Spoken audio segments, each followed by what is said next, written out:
నమస్కారం మిత్రులు, వీడియో స్వాగతం. ప్రస్తుతం ఉన్న ప్రపంచ దేశాల అగ్రదేశాల ఆగ్రహ జ్వాలలు, యుద్ధాల మధ్య కేవలం ఆ యుద్ధం జరిగే దేశాలు కాకుండా మిగతా దేశాలు కూడా ప్రభావితం అవుతున్నాయి. మన మనిషి అనేటోడు ఎమోషనల్ పర్సన్. ఒక ఆనందకరమైన సన్నివేశం వస్తే ఆనందంగా ఉండడం, బాధాకరమైన బాధపడడం ఒక మనసున్న మనిషిగా మానవునికి అది సహజంగా ఉండే లక్షణం. మానసికంగా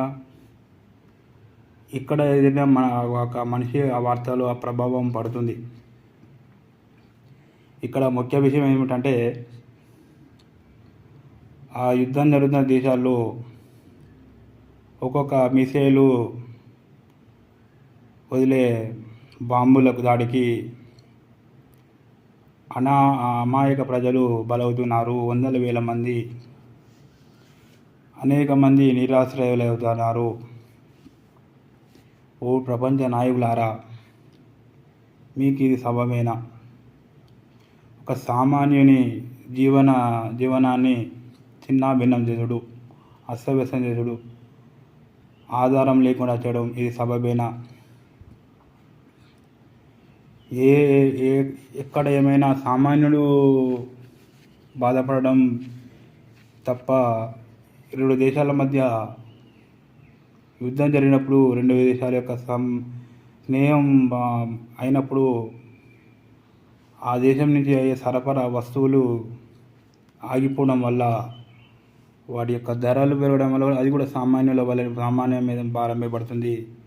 ఈ ప్రపంచంలో 900 కోట్ల మంది ఉంటే ఒక 50-60 మంది, అంటే 0.01 కూడా కాదు, అలాంటి పర్సన్స్ ఈ ప్రపంచ దేశాల అమాయక ప్రజలతో జీవితాలతో చంటిబిడ్డల యొక్క ఆర్తనాదాలు మీకు వినిపించడం లేదా? ఒక్కొక్క మిసైల్, ఒక్కొక్క బాంబు వదిలితే కనీసం 10లలో ప్రాణాలు పోతున్నాయి. ఆ కుటుంబాలు వాళ్ళు ఎన్నో ఆశలు పట్టుకొని వాళ్ళ జీవనం సాగిస్తుంటే, అవి అర్ధాంతరంగా మీ వల్ల మరణం కావడం వల్ల వాళ్ళు ఎన్ని ఆత్మఘోష, బతుకున్న కుటుంబాలు మనసు ఘోష ఇన్ని రకాలుగా జరుగుతాయి. ఓ ప్రపంచ నాయకులారా, మీకు ఇది న్యాయమేనా? ఒక్కసారి ఆలోచించండి. నా భాష అర్థమయ్యే వరకు ఈ వీడియో పోవాలి.